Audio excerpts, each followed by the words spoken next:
percaya, ramai lagi yang tak tahu. Sebenarnya, sistem aircon ni bukan cooling coil je yang boleh bocor. Tapi ada banyak lagi komponen lain yang terlibat dalam kebocoran gas. Hari ini, aku ada satu Myvi owner datang sebab aircon tiba-tiba jadi panas. Bila aku cek gas, dalam sistem dah hilang hampir 90%.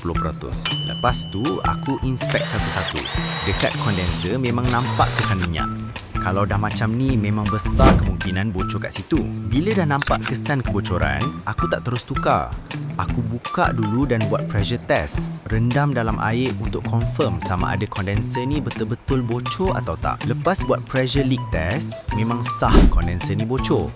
Bila aku cek betul-betul, rupanya punca dia sebab kondenser tu kena geseran daripada kipas tambahan.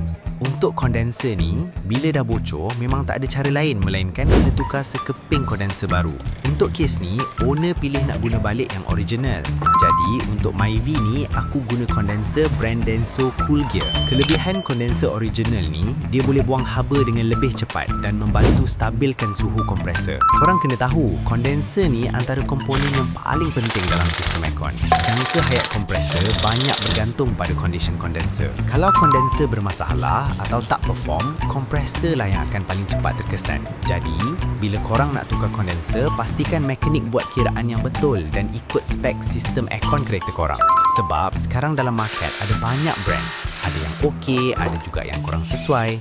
Kalau tersilap pilih atau setup tak betul, memang boleh efek keseluruhan sistem aircon kereta korang. Lepas siap pasang kondenser, aku buat flushing sekali dan setup balik gas dengan oil compressor ikut spek original yang sesuai dengan sistem. Bila semua dah komplit, aircon terus kembali sejuk balik. Apapun, aku sangat-sangat terima kasih dekat owner sebab bagi ruang dan masa untuk aku troubleshoot masalah. Cara communication pun memang sangat bagus.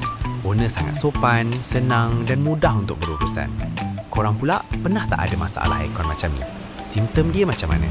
Cuba share sikit dekat komen.